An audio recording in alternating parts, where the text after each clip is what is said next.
Good afternoon. I hope you're all doing well today.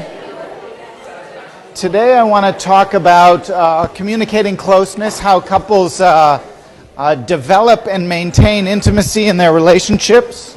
I want to talk a little bit about the end of the last class, but the first thing I want to talk about is how to study for your exam. As you may have noticed, if you've cracked open the reader yet, as I hope you have, by the way, thanks for coming today.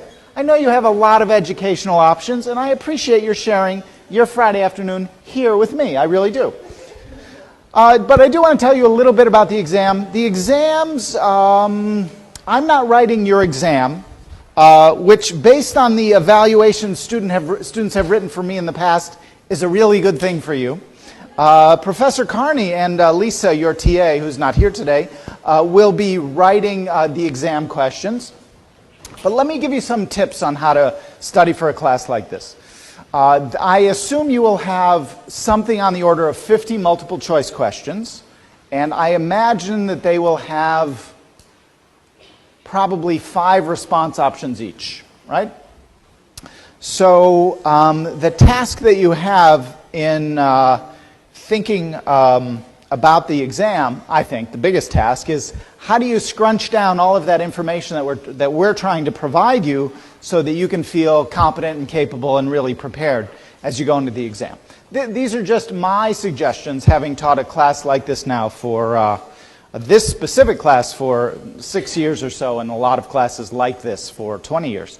I would say, and Seema has already heard this because she came to my office hours today, I would say use the lectures as a good starting point. Because what we do is we try to, when we prepare a lecture, we say, okay, what's important? How can I use the structure of the book, the reader, as a starting point, and then elaborate on that and enrich that and sort of send out the best possible, most interesting message. Okay? So when we give a lecture, we are in effect saying, let me tell you what's most important. Okay? So start with the lectures. The lectures matter a lot, and we are really saying this is the filters that we use. When we either wrote that chapter or read that chapter in advance of preparing a lecture, we sort of had to make some decisions about what really matters. Okay? Now, if we attend to a study in class, there's a good chance that we think that's important, right? Because I spent time on the Kelly and Conley study, well, that's a classic study. When you study personality over 50 years, that kind of matters, right? So start with the chapter, focus on the material. Once you see that, go into the chapter, and focus on the ideas that embellish what you heard about in class, all right? Don't worry too much about an individual study that just gets brief mention. Okay? Try to look, but if we spend a lot of time talking about a study in the reader, and there's a figure there, that means it's important. We have in effect said, this is kind of important. Pay attention to this. And our goal when we write an exam is to test you on what we think is important, right? Not on the trivial things. We want you to be aware of the details, but focus on the big picture items, okay? So that's a good starting point. A couple other ideas that I think will be really helpful for you as you get going. First, think about studying with somebody else. It's not just because this is a class on relationships, but because when you study with somebody else, and maybe it wouldn't be a crazy thing to say, let's divide up the chapters. You teach me this stuff. I've read it, but you teach me this stuff and I'll teach you that stuff. Right? You get 2 or 3 of you together, and that makes the process more efficient for one thing, but it also forces you to think about the material in different ways. Okay? We know from a lot of cognitive psychology that any time you can be an active learner instead of a passive learner, right? Anytime you can think about the material in a new way, a fundamentally new way, you're processing it at a deeper level. You're not just reading stuff. That's not a good way to study. Just reading stuff, not a good way to study. It's sort of a prerequisite to moving to the next level, but the next level should be, let me teach you something if you teach me something. Okay, that's one really good way to go. Another good way to go, separate from that, would be to say, how, if I were the professor, what questions would I ask? Right? How would I write a bunch of multiple choice questions based on the lecture I just heard? Okay? So now all of a sudden you're saying, oh, I'm not just thinking about it in the way that it's written, I'm thinking about it and I'm saying, what's sort of the interesting twist here? Right? In the Kelly and Conley study, you can imagine somebody asking about which dimensions of personality matter the most. Right? That's a good question. You should think about writing that question. But as you go through the lectures, again, the starting point for how you think about this material, and then as you start to look through the recognized voluminous extent of the reader, you want to start not just saying, holy cow, there's a lot of stuff here for me to remember, but to say, okay, where are the questions in here? Where would a reasonable, and I hope we're reasonable, where would a reasonable professor ask questions? And start thinking about those questions. Start saying, this is the question. Okay, so that's another good way to go. A third strategy that I would suggest to you is try to work toward good outlines of the chapters. Okay? There's one of the perverse things about learning is that I've got stuff in my head, right? I've been doing this for 25, 30 years. Ben Carney, he's got stuff in his head. And when we sit down and we write the book, we write an outline. We sit down and we say, well, there's got to be this part, and then there's got to be this part. And then within this part, there's got to be these three parts. And then within this part, there's got to be these three parts. Okay? That's sort of how, I mean, if you've written a paper, you know, it's not usually a stream of consciousness thing. You really try to organize. You try to impose structure. Your job as a student, oddly enough, is to say, okay, let me throw out all the words and just try to extract the outline back out. Like, what is the structure of the arguments that the professors are trying to tell me in a class like this? This won't be true of all your classes, but in a class like this. And then you want to get to the point where you say, you know what, in this section, I think this was the one important idea.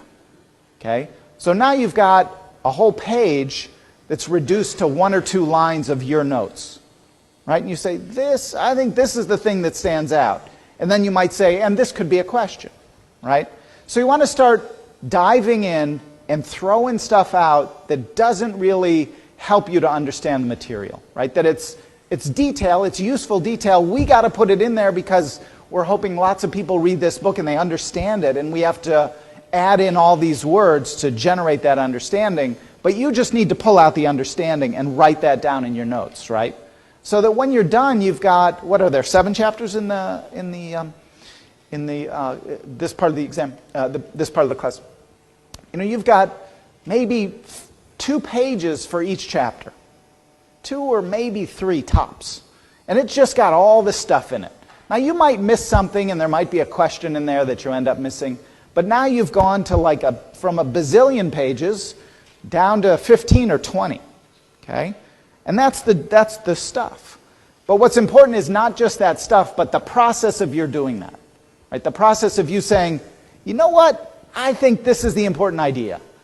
And that's what we're really asking you to do, is try to work through separating out the wheat and the chaff. And if you can get 6 other people to do that with you in your group, well, you just did 1 chapter and got 6 ones free with another group of people who are really good at extracting that information, right?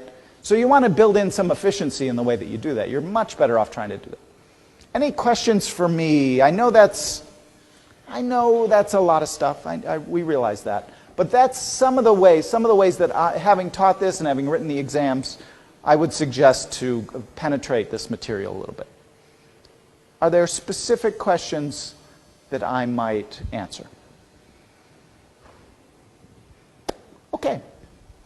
All right. Well, today we're going to finish our lecture on individuals in relationships. And you know, I divided that up into 4 sections for you, and each one has a few key points that we want you to know.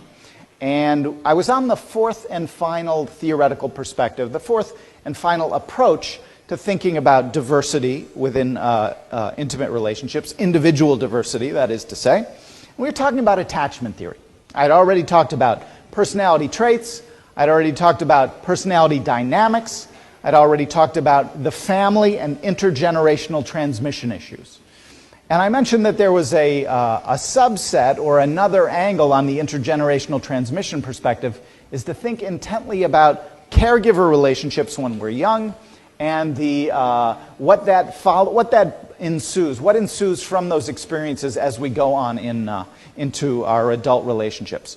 And I further made the distinction between, within attachment theory, between a perspective focused on the universal aspects of attachment, which is to say, that answers the question, why would anyone be in a relationship? How can we understand relationships as a human phenomenon? And then, once we've sort of figured that out, how do you understand individual differences within relationships? You remember that distinction? Okay, let me just take you back through the first part of that a little bit. And here is Mary Ainsworth. And I mentioned to you that we can think about this as kind of like a software program that exists within us, a way that, a capacity that we have that orients us towards other human beings, okay, towards social relationships. And according to attachment theory, the infant orients him or herself toward three things. I think I went through these. What's going on inside of them emotionally, like how aroused they are, how upset they are, whether they're feeling comforted and soothed or not. Whether there's another person in the environment that might somehow respond to those needs. And third, what's going on in the environment itself that might prompt me to have an emotional reaction or that will prompt me to seek the support of somebody else. Okay? So the infant experiences what we call felt security, which, when it is threatened, results in efforts to restore proximity to the caregiver. No surprise, right? If you are a young child and you're out exploring the environment and you hear a scary noise or a scary face shows up at the front door, most of us would retreat into a more secure, safer environment. We're scared. We want to do something about it. We have a built-in capacity to protect ourselves and to take care of ourselves, even if it's very primitive. In fact, it's the very primitive nature of it that makes it so important. And if we are able to access the caregiver, if the caregiver is nearby, we pay attention to those threats and to the caregiver's availability, right? We're sort of tracking where mom is or where dad is and what this scary thing is out in the environment, right? But if the caregiver is not available, if there's no place for us to go, if we're stranded, we deactivate. We disengage and we try to be invisible, right? We try to not make a sound. That's the universal system, right? And so it's this coordinated program. It's a program that sort of coordinates these three aspects of our environment, and it really depends on those experiences that we have within us in relation to the environment that cues us into having a certain sort of emotional reaction in relation to a particular caregiver.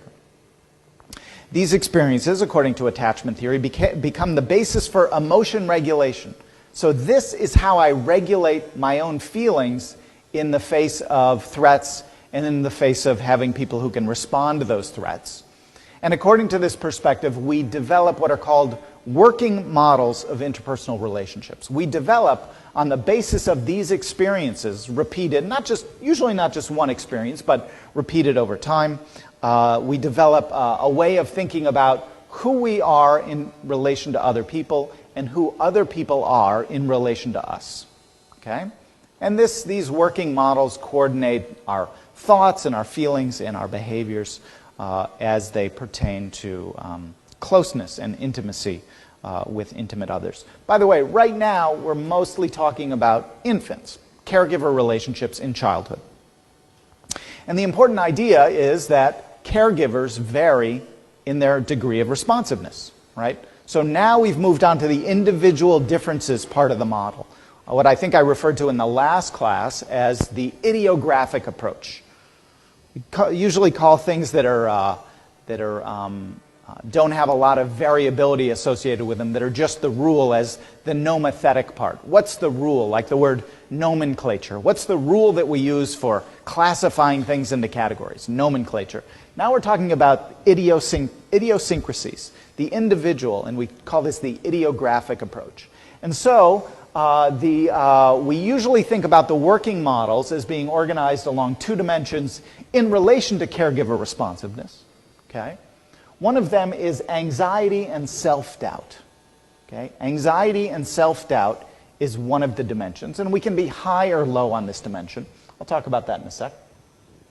But inconsistent, unavailable caregiver is going to produce anxiety, sensitivity to rejection, low self-worth, and doubts about your own adequacy. Am I worthy? Right? Am I a worthy human being? That's the anxiety, self-doubt dimension. Am I worthy of the care of another person? Right? This is part of the working model, this sort of software program that forms and develops within us that orients us to our own feelings, to others, and to the environment. The other dimension, separate from that, believed to really be separate from that, is the availability of others. So now it's doubt about the other. The first dimension is doubts or uncertainties or not about me and who I am. The second one is my thoughts and feelings about the caregiver. Right? What have they got for me? Right? And am I going to engage with that person or avoid that person? So here I say, efforts to restore proximity with a punitive or rejecting caregiver. So now if I'm trying to retreat back to this, what I hope will be this safe haven from this scary environment that I've just sort of explored, and I get pushed away, or I get treated badly, that leads me to conclude as an infant that others are best avoided, and that's not a good place for me to go to get my needs met. Right? So this is the core experience that attachment theorists draw attention to. The quality of the caregiving relationship and the availability of a caregiver and the implications that has for who I am and how I feel about my own self-worth and how I feel about the care that I'm receiving and its availability. So, now let's take that into adulthood. Okay? This guy named, a woman named Cindy Hazan and Phil Shaver, a very prominent social psychologist, now at UC Davis. They said, oh, this Bowlby guy, he's really got it going on when it comes to thinking about attachment in childhood. This is pretty interesting. Is it possible that we could take that same perspective and think about the working models that are formed in childhood and the continuity of those working models and those two dimensions that I just outlined, and say, does that matter in adulthood? Does that help us to organize and understand and make sense of the individuals who are in relationships, which, after all, is what we're trying to accomplish in this part of the course? And they said, well, there's certain similarities between relationships between two adults and relationships between an infant and a caregiver. In good relationships, after all, we're taking care of one another in adulthood, right? Good relationships, and I'll try to get to this later in the lecture today, good relationships are those in which we're reaching out and taking care of somebody else in the hopes that that will come back to us, right? Good relationships involve two people looking out for each other. So, we feel safe when an attachment figure is nearby. Like most of us in a good relationship feel better when our partner is nearby, right? We like having close bodily contact lots of times, right? We share stuff with each other, just like the child goes out into the world and brings it back home and shows something to the mother or the father, the caregiver. We do this with our partners as well. We discover things about the world, we read a book, we make a new friend, we go see a new movie, we discover something about ourselves, we learn something in a new class, and we talk about that with our partner. We share discoveries with one another. Now we're not talking about so much a hierarchical relationship like a mother-child or father-child relationship, but now we have what are likely to be more two equal people, right, in a relationship. So there's mutuality and there's reciprocation now, usually. People are often, like children are pretty fascinated with their parents. Like they look at them and touch their face and try to pull their hair and see what hurts and what doesn't hurt and all that kind of stuff. Lovers do this as well. We're sort of fascinated, especially early on, with the novelty and the unusualness and the smells and the greatness of who our partner is. And some of you, I don't do this, some of you might engage in baby talk with your partner. Now, I was watching a couple in my lab once, and they were about to have a conversation, and they were just sitting there before we told them to start, but we were filming. And the husband said, "Woofu." And she smiled, and I thought, well, that's funny. I've never heard anybody say "woofu" in my lab before. But it was clear, and then one of my students said, "Oh, he's telling her that he loves her." That's how they say they love each other. Okay, so people engage in baby talk. So what we're doing is we're saying there's a way of thinking about intimacy that pervades the nature of the relationship that it resides in, right? That there are characteristics, not all of them, but there are characteristics of our intimate partnerships now, the ones that you have now or might form in the future, and the relationships that you have when you're growing up. And Kim Bartholomew and a guy named Horowitz, Leonard Horowitz, I think his name is, in 1991 they said, well, let's put this all together. I think we can put this together somehow. And here are the two dimensions that I outlined for you a moment ago, which is the positive and negative view of the self. Right? You see that on this dimension. To the extent that you have a positive view of who you are, we'd think of you as being low in anxiety. If you have a negative view of who you are, you'd be high in anxiety. And that starts to sound a lot like negative affectivity, like neuroticism or like low self-esteem. So in some ways, the attachment folks say, that's in there. We got this stuff in our model, that important dimension, but we also add this other dimension. This other dimension is positive view of others and negative view of others. And now we think of that as avoidance. So the individuals have a positive view of others, know that they can turn to their partner in difficult times and know that they're going to be understood and cared for and comforted. But people who, the theory goes, grew up in an environment where the parents were punitive and pushed the child away or not very nice, not very warm and huggy to be around, well, they're going to have a different perspective on what others have in store for them. Right? They have different working models. So this is the idiographic part, right? It's the individual difference part of of our working models, and it's organized along these two dimensions. And it's important to recognize that these are dimensions, not types. Okay? But sometimes it's convenient to talk in terms of types because it's easy to sort of get an image in your head of the different typology, the different places within the typology that a given person might be. By the way, I think you can still go to the University of California, Davis psychology website, find Phil Shaver's name in the list of faculty, and go to his website and take a measure that will put your little speck, your dot, in this space. Okay, so you can go figure out your attachment classification. Have any of you done that yet? Okay, you should check that out using using one of the standardized measures. I believe that's still possible. So what I've done is put the labels on, even though we shouldn't really think in terms of typologies. I've put the labels on the four different quadrants within this model, and you see the secure individual has a positive view of themselves and a positive view of other people. Most people in the population are secure, is my understanding of the population-based studies that have been done so far. But there are three kinds of insecure styles. One would be the preoccupied individual who has a positive view of others but a negative view of himself or herself. The dismissing individual who has a positive view of themselves but a negative view of others. Some people think that that is true of Jerry Seinfeld's character in Seinfeld, if you saw that. Like sort of, he thinks pretty highly of himself, but he sort of keeps his distance from other people.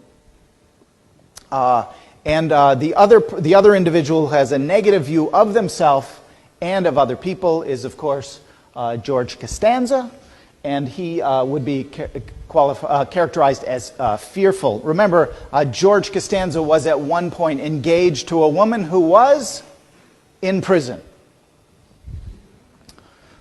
So, if and when you get you should have these slides, and you will be able, if you have them up in PowerPoint, to click on the links. These are hyperlinks, so you'll be able to click on the links within the slides, and it'll take you to another slide that describes what happens, what the psychology is of these 4 different types of people, even though, of course, they are not real types. So let me just go through one of them, and then you'll have them as well, the other 3 as well.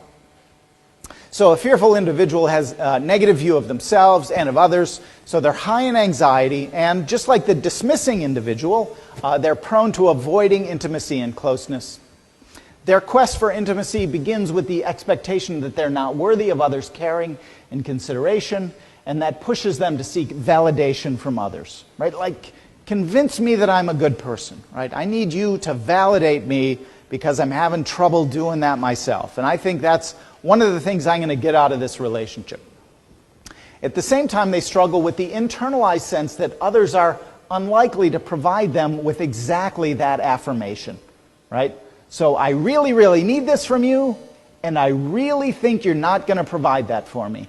And that's the struggle. Now, do people think these thoughts in their heads? No, this is the working model. And part of what we have to do as scholars, as scientists, is try to figure out ways to quantify this and put labels on people. So the questionnaire that you might complete is one way to try to accomplish that. So it's not necessarily articulated. It's not necessarily verbalized as we go through our daily lives. And because others are expected to be a source of pain and rejection, fearful individuals tend to avoid intimacy and the discomfort that it brings. So here's an individual desperately needing intimacy, but also struggling because the closer they get to somebody, which is something they really need, they also have to pull back with because they have the belief and really a deep understanding that this individual is not going to provide them what they need. Okay? So the important idea, there's many important ideas of attachment theory, but the important idea is that we possess something called working models, that these are derived from the experiences that we have in caregiver relationships in childhood, and that those working models are oriented toward an evaluation of oneself as a worthy or unworthy individual, which tracks the anxiety dimension I was telling you about earlier. And there's the second dimension is the worthiness or the trustworthiness of another individual to meet the needs that I have, which tracks the avoidance dimension. Okay? Now it turns out, I don't have a lot of slides about it, in fact maybe none. It turns out that there are all kinds of interesting correlations between secure and insecure attachment and the quality of our relationship. So there's a lot of evidence that this model provides us useful information, a useful perspective on the kinds of relationships individuals form in relation to these different kinds of dimensions. Okay? Now, I'm not sure if Lisa had a chance to post today's slides. Do you know, did anybody get these slides? Yeah, they did get up. Okay, Lisa, I know, is taking a trip to a conference today. So I'm glad to know you have these slides. What I'd like to do today is a little different from what we've been doing in the past. And that is, I want to show you some video, and I want us to spend a little time talking about it. You'll see a bunch of other slides in today's lecture when you pull up those slides, but they're fairly close to the reader. Okay, so if I don't get to all the slides today, it won't be as though you will have lost a lot of novel information. Okay, I didn't supplement or enrich or expand the slides today with a lot of information that isn't already in the reader. But what I do want to do is show you some video clips, commercial video clips. One is from the movie Sideways, and one is from the movie The Holiday. And because now we're making a shift, we're shifting to a new part of the syllabus, and that is the part where we talk about how people really now we're talking about communicating closeness. How do people, once we've gotten those two people who were attracted to one another, you remember them, and we talked about the shared conversational platform that they were able to create and the proximity that they had to one another and what they found physically attractive in one another. Well, once we've got those two individuals, and once they're starting to figure out stuff about who they are as individuals, right? Who they are and what their personalities are like, what their motives are like, what their family backgrounds were like, right? Once we engage in those sorts of conversations with a partner, which unfold over long spans of time, potentially, but lots of times that does get front-ended in the conversations that we have with people. We have to make sense of what is it within those conversations that feels good and that is likely to get the conversation going. So given that when we left them, they had a shared conversational platform, right? They were enjoying talking to one another. It felt good to do that. Well, we now need to go one step further and say, why is that? What can we see within these conversations? How can we analyze those conversations so that we don't just think in terms of a shared conversational platform, but we think in terms of intimacy process. What is the process? What has to happen when I talk to somebody and they say, wow, that felt good. I felt connected with that person, right? What has to happen? I'm going to use these two clips to illustrate what does have to happen and what doesn't have to happen. And then from there, we're going to say, okay, so you're in this relationship, you sort of have this conversational platform worked out, and as you'll see, we'll all sort of figure out this, we'll talk about the intimacy process that we see developing within these video clips. Then, as time permits, I'll go through the different ways that people maintain their relationship. Okay, then we're sort of in a maintenance mode. Now, I've been married almost 21 years. Has anyone been married even 5 years in this room? 4 years? 3 years? 2 years? Or in a long-term, real, like serious committed partnership? Same thing. Yeah. So, how long have you been with your partner? Yeah. How many? 7 years. Now, is it as fresh and wonderful every morning as it was when you first started meeting your beloved partner? Tell me how it's changed.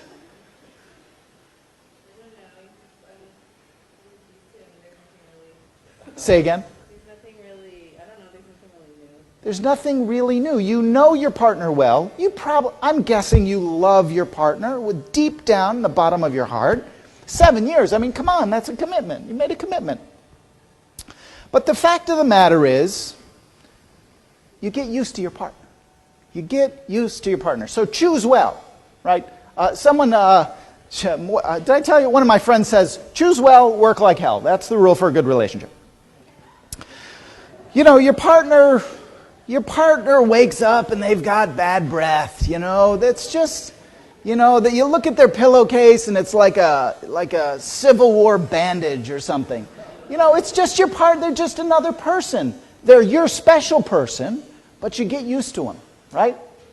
And so we have to figure out ways, we as relationship scientists know that a lot of what's really great about your lives right now is you're circulating amongst a lot of other 20, 22-year-olds who want to just be in great relationships and have the spark and the passion, the excitement.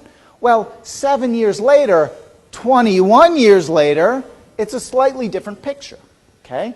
So we have to think not just about how people get together and how that happens, but how people stay together and maybe why they don't stay together, right? So that's the maintenance issue. And I hate that word.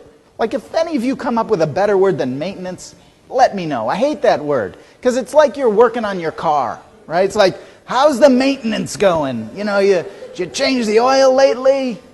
I hate that word, but there's no better word. It sort of captures the idea well. There's probably a better word, but I don't know it. And unfortunately, this is the word that people use. They talk about maintaining the relationship. And so we'll talk about, the slides outline 5 different ways of maintaining the relationship. But for now, I want to take us one step back to when you were just meeting your beloved partner 7 years ago. By the way, where did you meet your partner? Through a good friend. Okay, that's a perfect setup for Sideways. How many of you have seen the movie Sideways?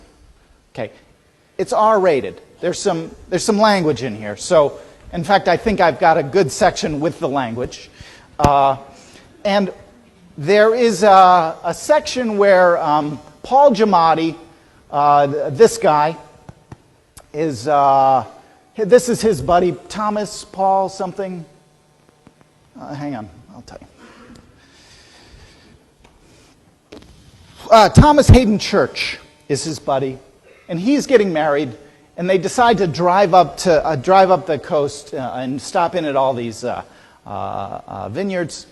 They meet up with, just by chance, they meet up with Virginia Madsen, who I think is a waitress, and what's that other woman's name? Sandra Oh. And so the clip that I'm going to show you is them at these two guys with these two women at Virginia Madsen's house, okay? A little house out in the country. Paul Giamatti is a struggling writer, and he's working on this novel. And the clip that I'm going to show you is when Thomas Hayden Church is with, what did I say her name was? Virginia O? Can't be her name. Sandra O. I always get her mixed up with Sandra Singlo, and I just can't remember either of them as a result. So these two are really hitting it off. And so Paul Giamatti and Virginia Madsen are talking on the back porch. And what I want you to pay attention to is, are they connecting? Like, are they getting on with one another? And if not, which is the case, what goes wrong? Where is the shared conversational platform not getting created? Okay? And Thomas Hayden Church, he should just have 2 names. I mean, Thomas Church I could remember. They're off having sex in the living room. Okay. So, how's it going so far?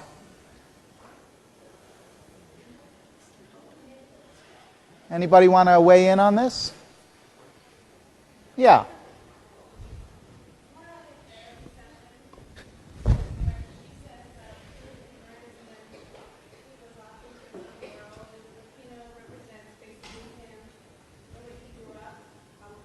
Right.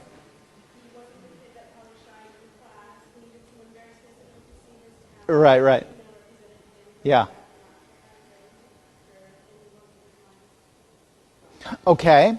And so he's saying a lot about himself through the wine, through this experience, which is interesting. She didn't really pick up on it, right?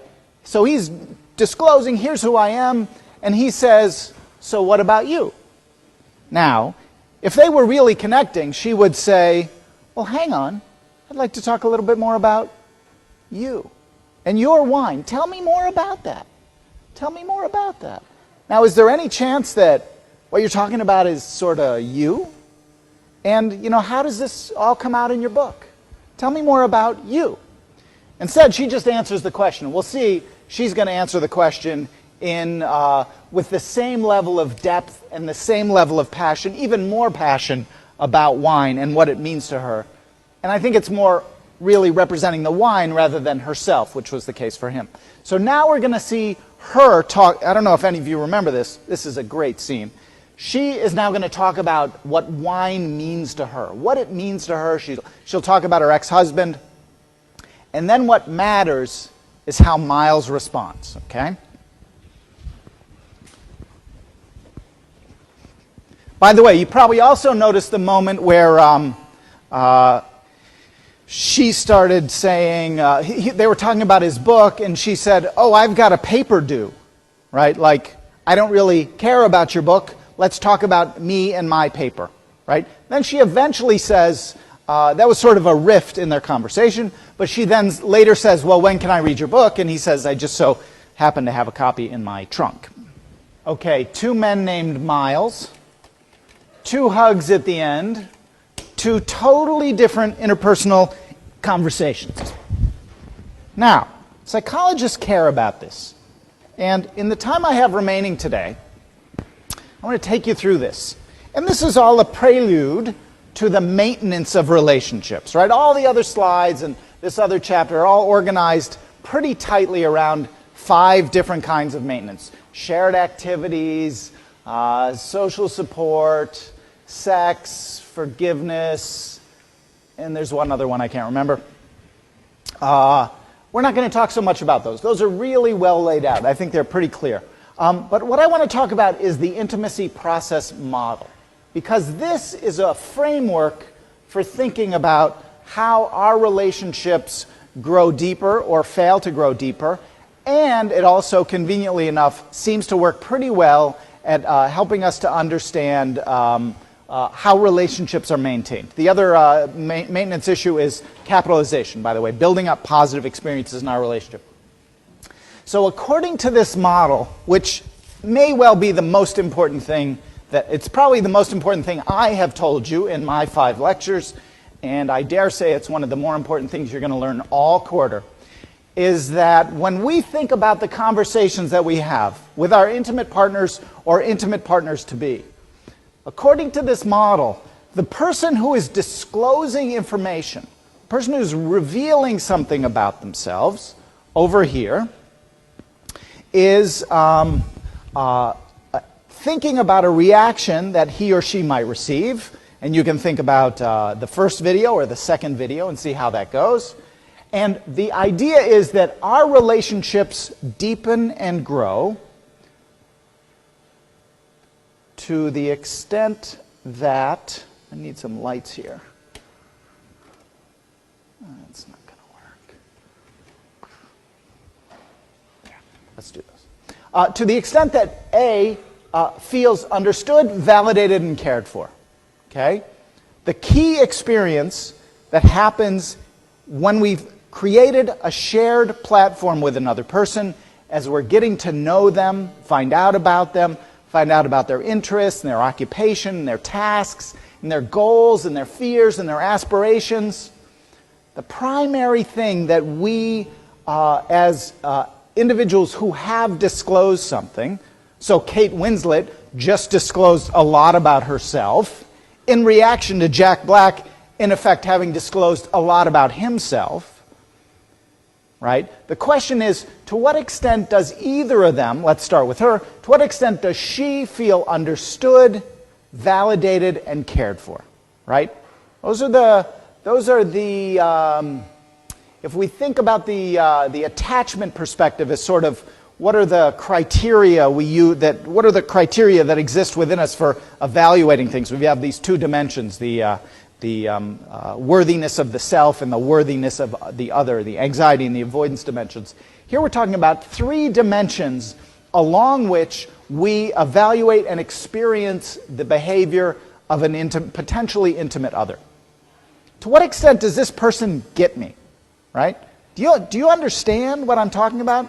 Miles and, in the first video clip, Virginia Madsen, they understood one another. They were talking a lot about wine, right?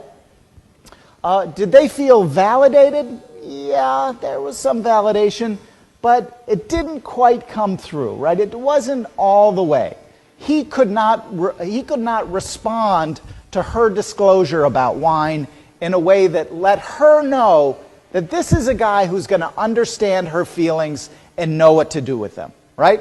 So and the idea is, it's not just that our conversations lead us and our disclosures lead us to feel understood, but more than being understood, it's being validated, because you can understand somebody without validating who they are, right? You can understand someone who you really don't like, but it doesn't mean you value them. Or you have to go one step further and say, who you are, I like that. It's good. It's a good thing, right?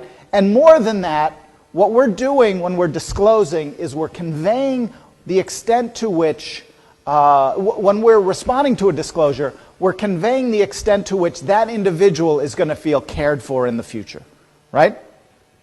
So Virginia Madsen, we assume, when they took a shot of her sitting on the back porch and then going to get water, this isn't happening for her, right? This is not happening for her. And she did not feel cared for by Miles. Tell me, doesn't the other movie, The Holiday, end with them getting together? Don't Jack Black and Kate, they get together, right? Those two get together, right? They connect. She made a disclosure, he made a disclosure. Look, I understand you, I value you, you're a decent person, Miles. You're a decent person, and he's self-effacing. Yeah, that's always my problem, right? So he's not saying, yeah, I'm a decent person. He's saying, oh, yeah, but look at what good that did me, right? He's funny. It's rewarding to be with him. And she is starting to collect information that says, does this guy get me? He gets her. Well, crap, you need this vodka more than I need it, right? That's what he says. And then he says, is this the guy who did this? And he did this, so this is what happened, right? And she says, yeah, you understand, you get it, you got it, you figured it out. And you can tell by the way that he's looking at her that he values her. He understands her experience, it matters to him, and she is starting to wonder, is this guy care for me? Not in the sense that, oh, I care for you, but is this person going to really do what it takes to help me understand that if this is the relationship that I'm going to be investing in the future, that my needs are going to be well met. Good relationships, relationships that move from that stage where we're sort of strangers, and now we're not thinking about one-night stands or really, really short-term dating strategies, which are fine, they're a little bit different from this, but we're talking about people who are sort of looking for longer-term connections, longer-term commitments. And it's no surprise that these people are in their, late 20s, early 30s maybe. So that's how relationships move from that conversational platform. And what has to happen, what the experience has to be, one person has to say something. They have to talk about themselves. Relationships, in order to grow, somebody has to reveal something. They can't reveal too much too quickly, right? You don't want to do that. The TMI problem, right? If someone's revealing too much information right out of the gate, you say, wow, this person's really insecure. This person is just unloading on me. And if this person is unloading on me now and I barely know them, well, assuming they're sober, well, what are the chances of me feeling understood, validated, and cared for in this relationship, right? So disclosures get the ball rolling, okay? And both of the clips that I showed you started with disclosures. Okay, so one person discloses things and it's something about what they want, what they need, what matters to them, what they're afraid of. And then B hears that and says, oh, let me respond. I have a take on that, right? And Miles' take, we don't really know what it is. We know his behavioral response is really clumsy and unskilled, leading her to not feel very good. Virginia Madsen does not feel connected to him. And we have to wonder, what's going on in all this, right? What is the anxiety that he's experiencing? Some of that's going to be individual differences, like we just talked about, right? Maybe it's his attachment history. But for her, she's going to say, well, if I'm going to read into his behavior that he's got some baggage here, then I'm not going to pursue a relationship with a guy where I'm not going to feel understood, validated, and cared for. Okay? So the intimacy process model is very, very powerful because it connects who we are as individuals when we're just getting to know somebody. And it links up these disclosures that we make, statements that we make, and the responses of another interested person to those disclosures. And if this happens repeatedly in a relationship, it grows. And if this doesn't happen, if people when we're in relationships, when we're really thinking about forming a relationship, this is what's on our radar screen. This is what we're tracking. Feeling understood, feeling validated, feeling cared for. I don't know if you have heard of this parable, but it's my favorite parable. And it's the difference between heaven and hell. Some of you heard this. What's the real difference between heaven and hell? Well, if you go to hell, and I hope you never do, if you go to hell, everybody's down there and they're all sitting around this huge bowl of broth, right? And everybody's got these really, really long spoons. Have any of you heard this parable? I'm almost certain. Yeah, someone in the back. Okay. Anybody, you've heard this one? Yeah, good. I thought I made it up, but it doesn't exist on the internet. It doesn't exist on the internet. I could not find a source for it. So I'll claim credit for it. If you go to hell, everybody has these really long spoons and they're trying to feed themselves and they can barely get food on. They've got carrots on their face and chicken broth all down their front and they look terrible and it's all in their hair. If you go to heaven, it's the exact same situation. A bunch of people sitting around a bowl, everybody's got a long spoon, but they're feeding each other. You figure out the system. A good relationship is one in which we take care of somebody else. The hardest thing that we have to do in a relationship is figure out what this other person sitting in front of me needs. And the hardest thing is to take the risk and say, I'm going to feed you. I'm going to nurture you. And I really hope that I get something back in return. Relationships are about taking risks, disclosing things, needing things, and doing so in the hopes that in the course of you taking care of somebody else will take care of you. Intimacy process model, important for understanding how we move from these conversational platforms to deeper, stronger, more committed, well-maintained relationships. So, I will not see you next week, but Professor Carney will be back on Wednesday. Thank you for your attention, and good luck on the exam. Thank you very much.